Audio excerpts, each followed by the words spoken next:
நேயர்களே, இப்போ டாலர் தலையில் தட்டி உட்கார வைத்த தங்கம் அப்படியா?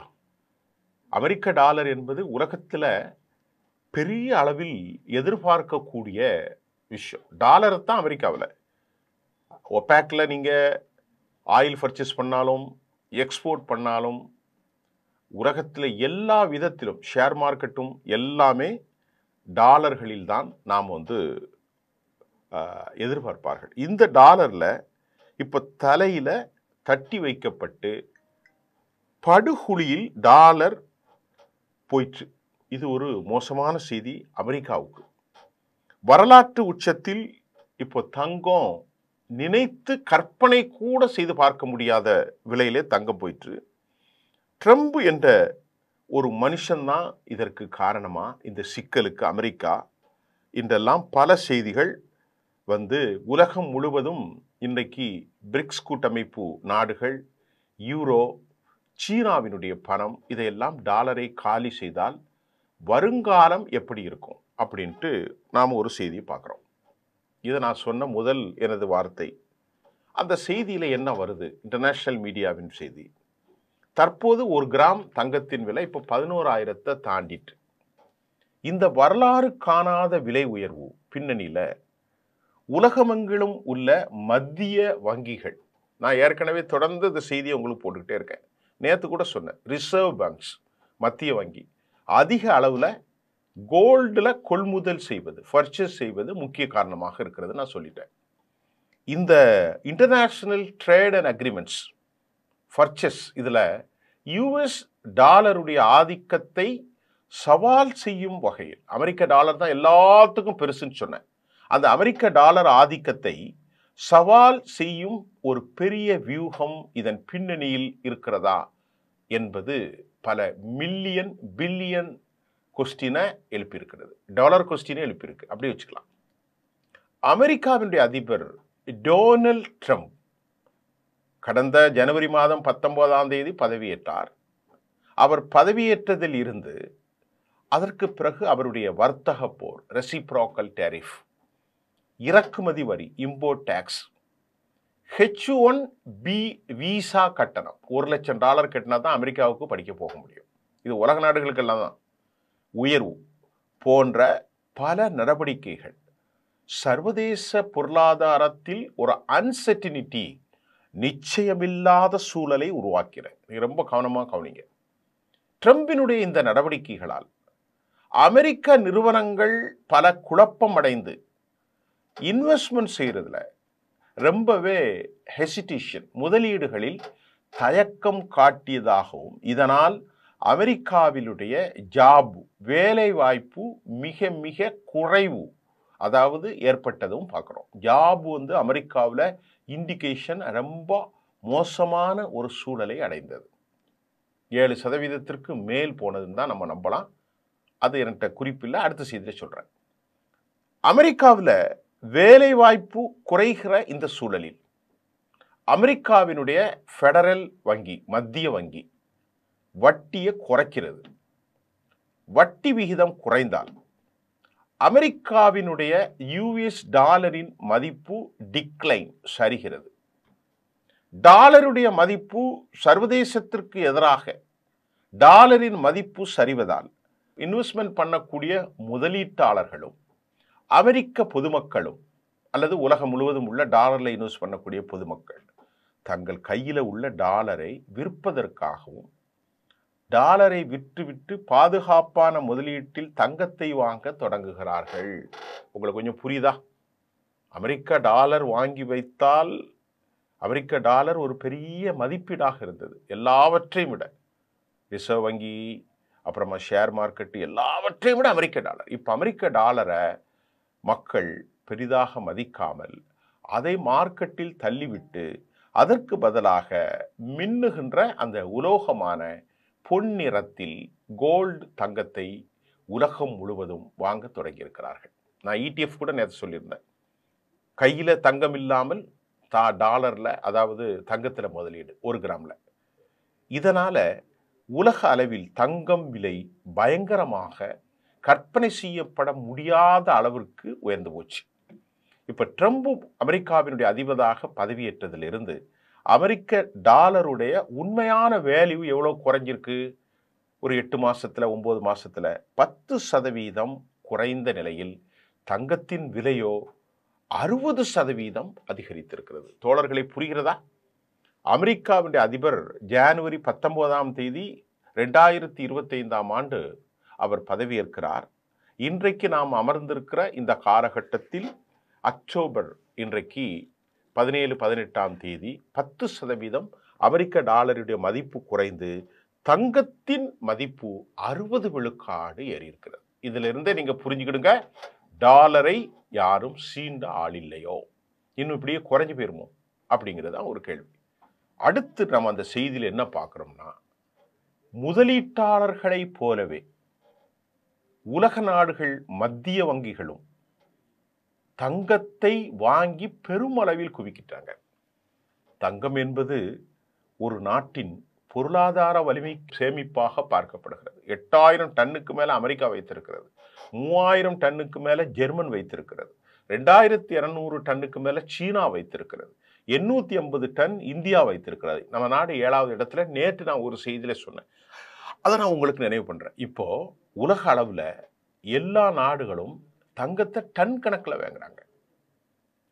உலகத்தில் இருக்கக்கூடிய எல்லா மத்திய ரிசர்வ் பேங்க்ஸ் எல்லாமே 2022 மற்றும் 23 ஆகிய 2 வருஷத்துல ஒட்டுமொத்தமாக தலா 1000 டன்னுக்கு அதிகமான தங்கத்தை வாங்கி உள்ளன. 2025இல் இதைவிட அதிகமாக இருக்கும் என எதிர்பார்க்கப்படுகிறது. வாங்கிட்டே தான் இருக்கா இப்போ டன்னு கணக்குல. அசர்பைசான், உஸ்பெகிஸ்தான், இப்படி எல்லா நாடுகளுமே வாங்குறான். சீனா, இந்தியா. இந்திய ரிசர்வ் வங்கியும் தங்கத்தை அதிகமாக வாங்கி வருகிறது. 2024ஆம் ஆண்டு கடந்த வருஷம் 72 டன்னுக்கு அதிகமான தங்கத்தை வாங்கியிருக்கிறது நாம இந்திய நாடு.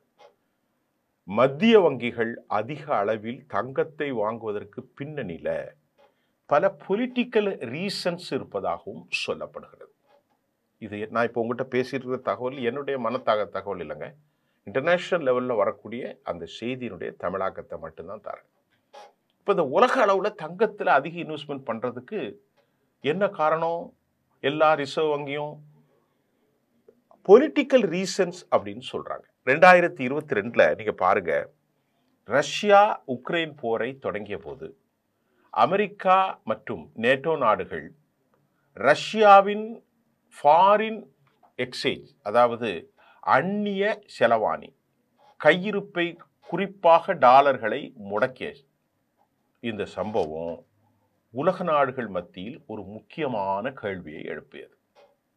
நமது கையில் இருக்கும் யுஎஸ் டாலர் எப்போது வேண்டாலும் முடக்கப்படலாம் என்றால் அது பாதுகாப்பானதா என்ற கேள்வி சர்வதேச அளவில் எழுந்தது. உண்மைதானே? இப்ப ரஷ்யா கையில் இருக்கக்கூடிய டாலர் எது? டாலர் தான், அமெரிக்க டாலர் தான்.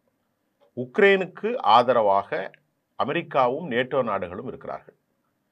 இப்போ ரஷ்யா இந்த தனிப்பட்ட பகையை, போரை வைத்துக்கொண்டு ரஷ்யாட்ட இருக்கக்கூடிய டாலரை யார் முடக்கிறா? அமெரிக்காவும் நேட்டோவின் அழுத்தமும் அமெரிக்க டாலர்கள் முடக்கப்பட்டது.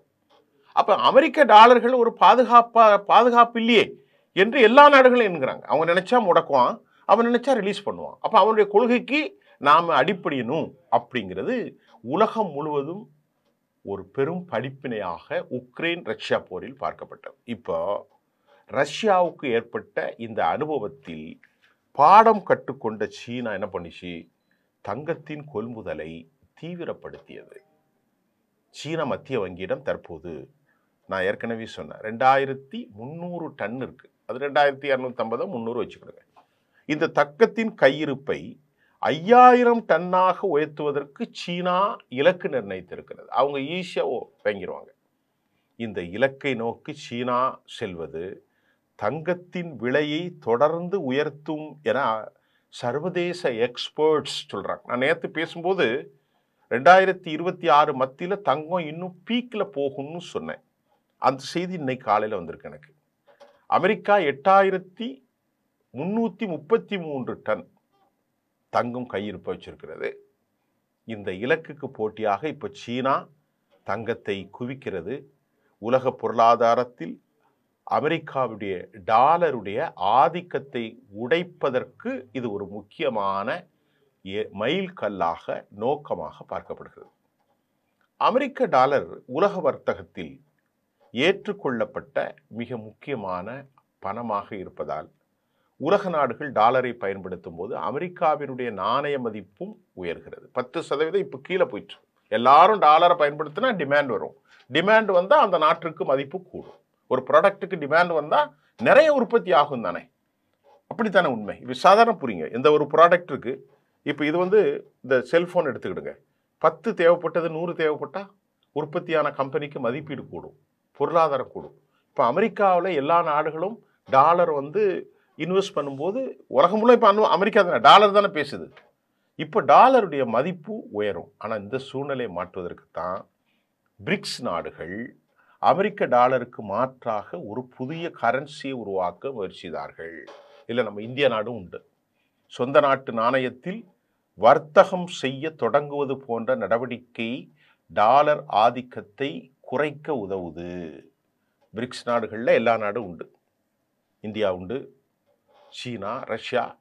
மத்திய வங்கிகள் அதிக அளவில் தங்கத்தை சேமிக்க போது அதனுடைய நிதி வலிமை அதிகரிக்கிறது.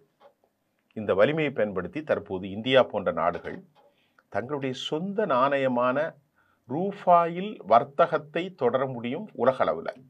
அமெரிக்காவுடைய பொருளாதாரம் ரெசஷன் சொல்றது, தமிழ்ல மந்த நிலை.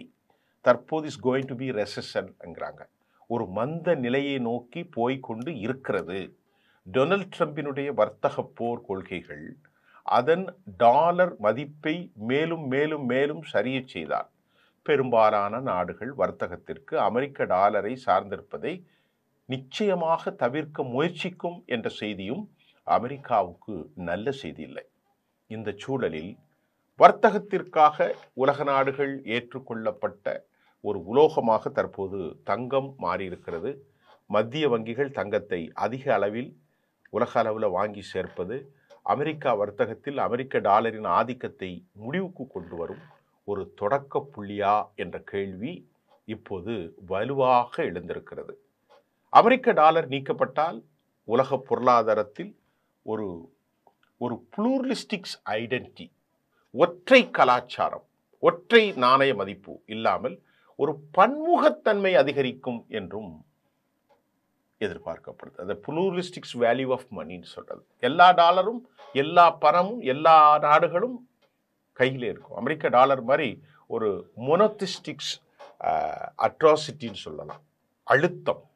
இது அமெரிக்கா அதைத்தானே செய்கிறாங்க. நினைச்சா யூஎன் செக்யூரிட்டி கவுன்சிலில் எதுவும் செய்ய முடியும். அதுக்கு எதிராக இது நடக்குது. இந்த வீழ்ச்சிங்கிறத நீங்கள் எப்படி பார்க்கணும்னா, நம்ம ஊர்களில் ஒரு குடும்பம் தொடர்ந்து செல்வந்தர்களாக இருக்காது. சில நேரங்களில் 2 தலைமுறை 3 தலைமுறைக்கு அப்புறம் அப்படி மெதுவாக கீழே போய் கையேந்தக்கூடிய சூழல் போகும். இந்த ஃபார்மேட் கேன் பி மேட்.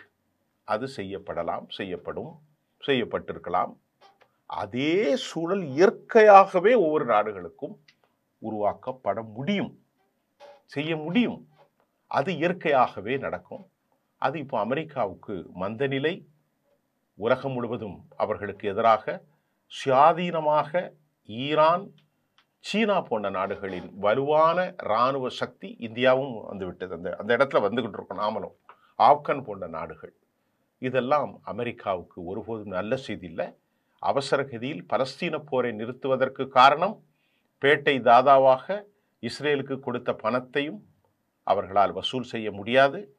அதே போன்று உக்ரைனுக்கு ஜெலன்ஸ்கி கொடுத்த 30 லட்சம் கோடியும் கூட இப்போது அதிகமாக கேட்டுக்கொண்டிருக்கிறார்கள். ஆகவே தான் அது கட்ட பஞ்சாயத்து உலகறிய நடந்தது. JD Vance, Donald Trump, Zelensky, இது ஊரே சிரித்தது. இதன் தொடர்ச்சியாக அமெரிக்கா டாலர் மதிப்பு இன்னும் தற்போது 10% இன்னும் குறையலாம் என்றும் இந்த செய்தியில் நாம் பார்க்க முடிகிறது. நன்றி.